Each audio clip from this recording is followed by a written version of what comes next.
ওরে রাসূলের সত্য বাণী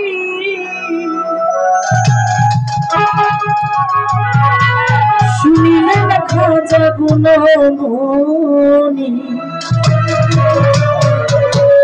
ভারতবর্ষ করতে হইবে দখল রে পাগলের দল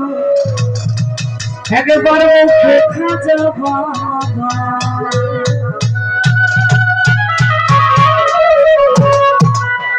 রোজা থেকে আওয়াজ আসলেন একজন লোক আছে মাইনুদ্দিন তাকে ডাকো তাকে এক জায়গায় পাঠাবো মদিনার খাদেম যাইয়া বললেন এখানে মাইনুদ্দিনকে তাকে রোজার কাছে যেতে বলছে অনেক মাইনুদ্দিন সবাই যে মদিনার কাছে দাঁড়িয়ে গেছে আমার নাম মাইনুদ্দিন ও কয় আমার নাম মাইনুদ্দিন খাদেম সাহেব খুব বিপদে পড়ে আবার তবে রোজার কাছে গেছেন আল্লাহ নবী অনেক মাইনুদ্দিন আসছে কোন মাইনুদ্দিনকে আপনি দেখেছেন তখন রোজা থেকে বলল তুমি যে বলো খাজা মাইনুদ্দিনকে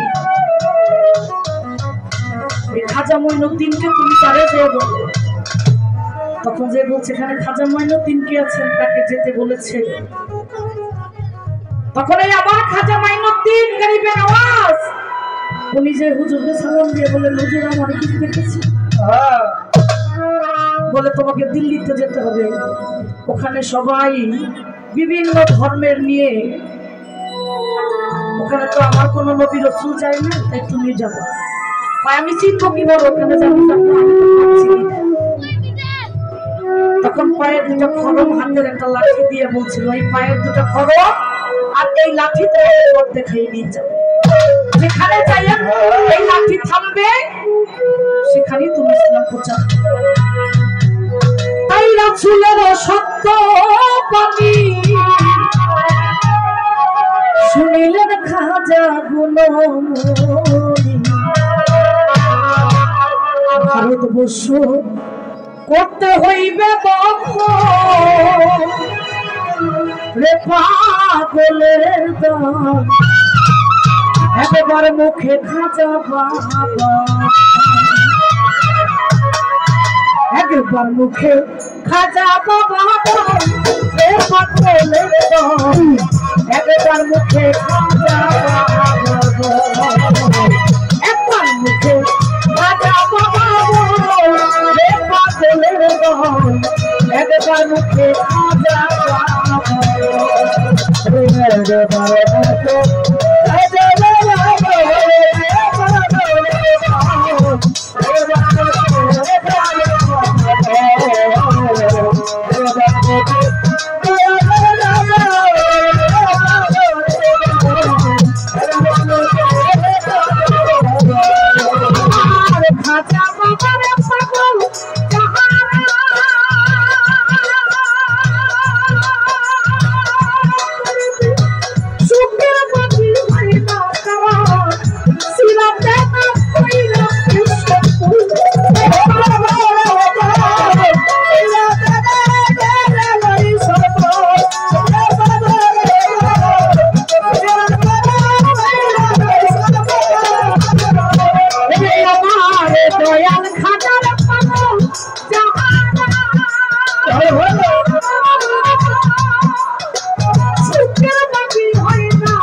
তুলনা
मुझे